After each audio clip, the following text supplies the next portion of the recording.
আসসালামু আলাইকুম। দুপুরের শীর্ষ সংবাদে স্বাগত জানাচ্ছি শাহনাজ পারভীন। এনসিপি নিবন্ধন আবেদনও ৬ ঘাটতি, সংশোধনে ইসির চিঠি।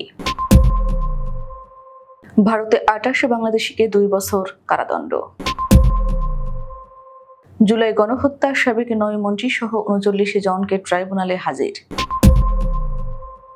চট্টগ্রামে এনসিপির সমাবেশ, আজ ডগ স্কোয়াড দিয়ে হোটেল তল্লাশি। প্রধান উপদেষ্টাকে ধন্যবাদ জানিয়েছে জামায়াতের আমির। বাংলাদেশের চীনা সফটওয়্যার ব্যবহারে আপত্তি যুক্তরাষ্ট্রের। শেখ পরিবারের ছোঁয়ায় কানাডায় ৪ বাড়ি। গোপালগঞ্জে কারফিউ শিথিল, ১৪৪ ধারা জারি। চট্টগ্রামে ছাত্রদলের বিক্ষোভ মিছিল ও প্রতিবাদ সমাবেশ। পাবলিক পরীক্ষার খাতা অন্যকে দিয়ে মূল্যায়ন করালে ২ বছর জেল। মানিকগঞ্জে যুবলীগের যুগ্ম সাধারণ সম্পাদক গ্রেফতার। নেশাগ্রস্ত অবস্থায় উবার চালককে মারধর, মিরপুর থেকে নোবেল আটক। এবং ২৫ বছরের মধ্যে আরো ৪,১০,০০,০০০ মানুষ দরিদ্র হবে বিশ্বব্যাংক। শুনছিলেন শিরোনাম, এবার বিস্তারিত।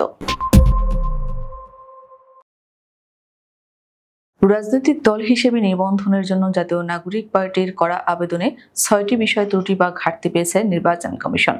প্রাথমিক যাচাইয়ে পাওয়া এসব ত্রুটি সংশোধন করে আগামী ৩ আগস্টের মধ্যে উপযুক্ত দলিল দাখিল করতে দলটিকে চিঠি দিয়েছে ইসি। আগামী জাতীয় নির্বাচন সামনে রেখে নিবন্ধনের জন্য ইসিতে এনসিপি সহ ১৪৪টি দল আবেদন করেছে। কোন দলকে নিবন্ধন পেতে আইন ও বিধিমালায় নির্ধারণ করে দেওয়া বেশ কিছু শর্ত পূরণ করতে হয়। আবেদনের নির্ধারিত শর্তগুলো পূরণ করা হয়েছে কিনা তা প্রাথমিকভাবে যাচাই করেন ইসির কর্মকর্তারা। আবেদনে তথ্যগত ঘাটতি বা ত্রুটি থাকলে সেগুলো পূরণের জন্য দলগুলোকে সাধারণত ১৫ দিন সময় দেওয়া হয়। ভারতে অনুপ্রবেশ ও অবৈধভাবে বসবাসের অভিযোগে ২৮ বাংলাদেশিকে ২ বছরের কারাদণ্ড দিয়েছেন দেশটির একটি আদালত। বৃহস্পতিবার তামিলনাড়ুর তিরুপুর জেলার অতিরিক্ত জেলা ও দায়রা আদালত ২ এই রায় ঘোষণা করেন। তামিলনাড়ু পুলিশের তথ্য অনুযায়ী চলতি বছরের ১২ জানুয়ারি পাল্লাদাম থানার পুলিশ আরুলপুরম এলাকার একটি বেসরকারি টেক্সটাইল কোম্পানির হোস্টেলে অভিযান চালায়। সেখান থেকে ২৮ জন বাংলাদেশিকে আটক করা হয়। গ্রেফতারের সময় তারা কেউই বৈধ ভিসা বা পাসপোর্ট দেখাতে পারেনি। বৃহস্পতিবার আদালতের বিচারক শ্রীধর প্রত্যেককে ২ বছরের সশ্রম কারাদণ্ড এবং ১০,০০০ রুপি করে জরিমানার আদেশ দেন। জুলাই আগস্টের গণ অভ্যুত্থানের সময় গণহত্যার ঘটনায় করা মামলায় সাবেক ৯ মন্ত্রী সহ ৩৯ জনকে আন্তর্জাতিক অপরাধ ট্রাইব্যুনালে হাজির করা হয়েছে। রোববার সকালে কেরানীগঞ্জ কেন্দ্রীয় কারাগার থেকে সাবেক আইনমন্ত্রী আনিসুল হক সহ ১৪ জনকে প্রিজন ভ্যানে করে ট্রাইব্যুনালে হাজির করা হয়। একই দিন কেরানীগঞ্জের বিশেষ কারাগার থেকে সাবেক এনটিএমসির পরিচালক জিয়াউল আহসান সহ ১০ জনকে হাজির করা হয়। এছাড়া কাশিমপুর কারাগার থেকে হাজির করা হয় সাবেক মন্ত্রী দীপুমণি সহ ১৫ জনকে এবং নারায়ণগঞ্জ কারাগার থেকে ট্রাইব্যুনালে হাজির করা হয় গোলাম দস্তগীর গাজীকে। সালমান এফ রহমান, আনিসুল হক, জুনায়েদ আহমেদ পলক সহ আসামিদের মধ্যে আছেন সাবেক ৯ মন্ত্রী, এমপি ও পুলিশ কর্মকর্তারা। মুগ্ধ হত্যা মামলা এবং নরসিংদী, কক্সবাজার, সিলেট সহ মোট ৭ মামলায় রোববার তাদের ট্রাইব্যুনালে হাজির করা হয়। চট্টগ্রামে জাতীয় নাগরিক কমিটির জুলাই পদযাত্রা ও সমাবেশ অনুষ্ঠিত হবে। এই কর্মসূচিকে কেন্দ্র করে সতর্ক অবস্থানে রয়েছে পুলিশ ও আইনশৃঙ্খলা রক্ষাকারী বাহিনী। রোববার বিকেলে বিপ্লব উদ্যানে এই সমাবেশ অনুষ্ঠিত হবে। সমাবেশ স্থলে ও এনসিপি নেতারা যে হোটেলে অবস্থান নেন সেখানে নিরাপত্তা চাদরে ঢেকে দেওয়া হয়েছে। চট্টগ্রামের পুলিশি কর্মকর্তারা জানান, গোপালগঞ্জে এনসিপির সমাবেশকে কেন্দ্র করে আইনশৃঙ্খলা রক্ষাকারী বাহিনীর সঙ্গে আওয়ামী লীগ নেতাকর্মীদের সংঘর্ষ এবং কক্সবাজারের চকরিয়ায় বিএনপি ও ছাত্রদলের নেতাকর্মীরা এনসিপির মঞ্চ ভেঙে দেওয়ায় বাড়তি নিরাপত্তা দেওয়া হচ্ছে। পুলিশের একাধিক সূত্র জানায়, শনিবার বিকেলে ডগ স্কোয়াড দিয়ে পুরো মোটেল সৈকত তল্লাশি চালায় সিএমপির নগর পুলিশের একটি দল। যে ৩টি ফ্লোরে নেতারা ছিলেন সেখানে নিরাপত্তা বাহিনীর সদস্য ছাড়া আর কাউকে অবস্থান করতে দেওয়া হয়নি। অন্তর্বর্তী সরকারের প্রধান উপদেষ্টা অধ্যাপক ডক্টর মোহাম্মদ ইউনূসের প্রতি কৃতজ্ঞতা ও ধন্যবাদ জানিয়েছেন জামাত ইসলামের আমির ডাক্তার শফিকুর রহমান। রোববার সামাজিক যোগাযোগ মাধ্যম ফেসবুকে নিজের ভেরিফাইড অ্যাকাউন্টে দেওয়া পোস্টে তিনি ধন্যবাদ জানান।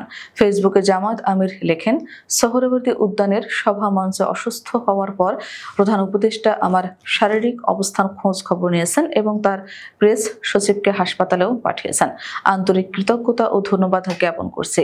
তার এই সহমর্মিতা স্মরণীয় হয়ে থাকবে। যুক্তরাষ্ট্র চীনের সফটওয়্যার লগ ইনককে প্রতিরক্ষা সরঞ্জাম সরবরাহে হুমকি হিসেবে দেখছে। সমুদ্রপথে পণ্য সরবরাহের সার্বিক ব্যবস্থাপনায় ডিজিটাল মাধ্যম হিসেবে বিশ্বের বহুল ব্যবহৃত সফটওয়্যারটি বাংলাদেশ সহ বিশ্বের 50টি দেশ ব্যবহার করছে। যুক্তরাষ্ট্র এই সফটওয়্যারটি বাংলাদেশকে নিষেধ করেছে। চীনের 1.5 যুগ আগে যাত্রা শুরু করা প্রযুক্তি প্ল্যাটফর্ম লগ ইনক মূলত সাগরপথে পণ্য পরিবহনে ব্যবস্থাপনার তথ্য ও জাহাজ ট্র্যাকিংয়ে কাজে লাগে। বেইজিং শুরু থেকেই বিনামূল্যে এই সেবা দিচ্ছে, তবে যুক্তরাষ্ট্র তা ভালোভাবে নেয়নি। তাদের ধারণা এর মাধ্যমে তথ্য ভান্ডার তৈরি করছে চীন, যা দিয়ে ব্যবহারকারী দেশগুলো থেকে বাড়তি সুবিধা নিচ্ছে দর কষাকষিতে। সজীব রঞ্জন দাস সল্টু একসময় নিজ গ্রামে বাবার মুদির দোকানের পাশে লুঙ্গি সেলাই করে সংসার খরচে সহায়তা করতেন, কিন্তু সাবেক পররাষ্ট্রমন্ত্রী মরহুম আব্দুস সামাদ আজাদের আশীর্বাদে ভাগ্যের পালে হাওয়া লাগে। সুনামগঞ্জ জেলা আওয়ামী লীগ নেতা নুরুল হুদা মুকুট ও তার ছোট ভাই খায়রুল হুদা চপলের ঠিকাদারি ব্যবসার অংশীদার হয়ে আলোচনায় আসেন। এরপর শেখ সেলিমের ছেলে শেখ ফাহিমের সান্নিধ্যে সল্টুর হাতে চলে আসে আলাদিনের চেরাগ। 5 বছরের মধ্যে সল্টু কয়েকশো কোটি টাকার মালিক বনে যান। ফটো সেশন করেছেন শেখ হাসিনার সঙ্গেও। দেশে বিদেশে অঢেল সম্পদের পরিমাণ বাড়তে থাকে। কানাডার টরেন্টোতে কিনেছেন 4টি বাড়ি, আছে দুবাইতে ফ্ল্যাট। টরেন্টোতে এখনো প্রতিদিন জুয়া খেলেন কোটি কোটি টাকার। গোপালগঞ্জে কারফিউ শিথিলের পর রোববার সকাল 8টা থেকে পুরো জেলায় 144 ধারা জারি করেছে জেলা প্রশাসন। নতুন আদেশ অনুযায়ী সকাল 6টা থেকে রাত 8টা পর্যন্ত কোনো ধরনের সভা সমাবেশ মিছিল বা একসঙ্গে লোক সমাগম নিষিদ্ধ করা হয়েছে। প্রশাসনের পক্ষ থেকে জানানো হয়েছে, আইনশৃঙ্খলা পরিস্থিতি স্বাভাবিক না হওয়া পর্যন্ত এ বিধি নিষেধ বলবৎ থাকবে। উল্লেখ্য, গত 16 জুলাই জাতীয় নাগরিক পার্টির পদযাত্রাকে কেন্দ্র করে গোপালগঞ্জে পুলিশ, আওয়ামী লীগ ও নিষিদ্ধ ঘোষিত ছাত্রলীগের নেতাকর্মীদের মধ্যে দফায় দফায় সংঘর্ষ হয়। ভয়াবহ এই সংঘর্ষে 5 জন নিহত হন। ঘটনার দিন সন্ধ্যায় জেলা জুড়ে কারফিউ জারি করে স্থানীয় প্রশাসন, যা ধাপে ধাপে বাড়ানো হয়। সর্বশেষ শনিবার রাত 8টা পর্যন্ত কারফিউ কার্যকর ছিল। কক্সবাজারে এনসিপির সমাবেশে বিএনপির স্থায়ী কমিটির সদস্য সালাউদ্দিন আহমেদকে নিয়ে কটূক্তির প্রতিবাদে চট্টগ্রাম মহানগরের বিভিন্ন সড়কে বিক্ষোভ মিছিল করেছে চট্টগ্রাম মহানগর ছাত্রদল। শনিবার মধ্যরাতে ছাত্রদলের এই বিক্ষোভ মিছিল ও প্রতিবাদ সমাবেশ অনুষ্ঠিত হয়। এ সময় ছাত্রদল নেতারা এনসিপির বিরুদ্ধে বিভিন্ন স্লোগান দেন। জানা গেছে, বিএনপির স্থায়ী কমিটির সদস্য সালাউদ্দিন আহমেদকে নিয়ে এনসিপি নেতা নাসিরউদ্দিন পাটোয়ারির কটূক্তির প্রতিবাদে এই বিক্ষোভ মিছিল ও সমাবেশ করেছে চট্টগ্রাম মহানগর ছাত্রদল।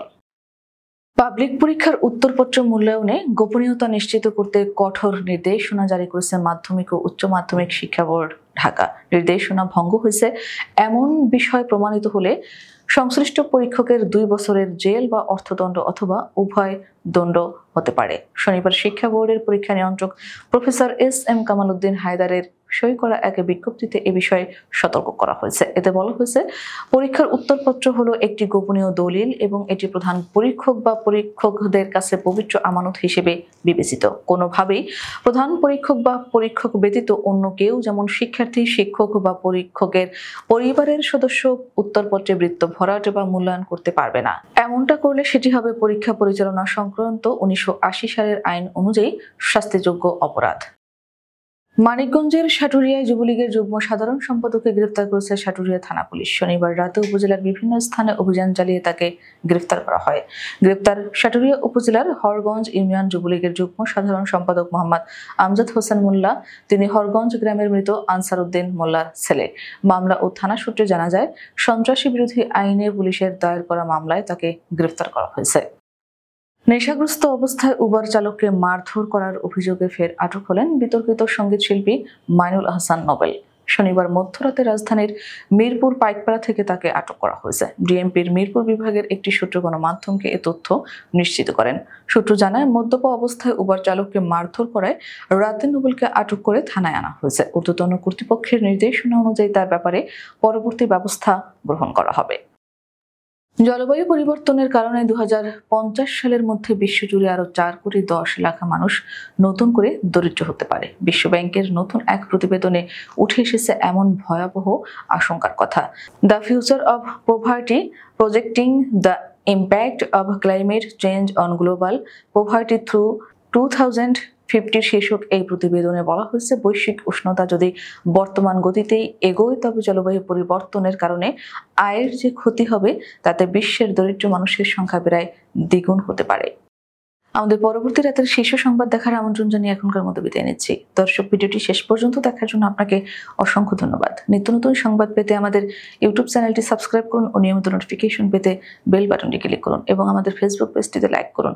এছাড়াও আমাদের ভিডিওতে লাইক দিয়ে শেয়ার করুন। আল্লাহ হাফেজ।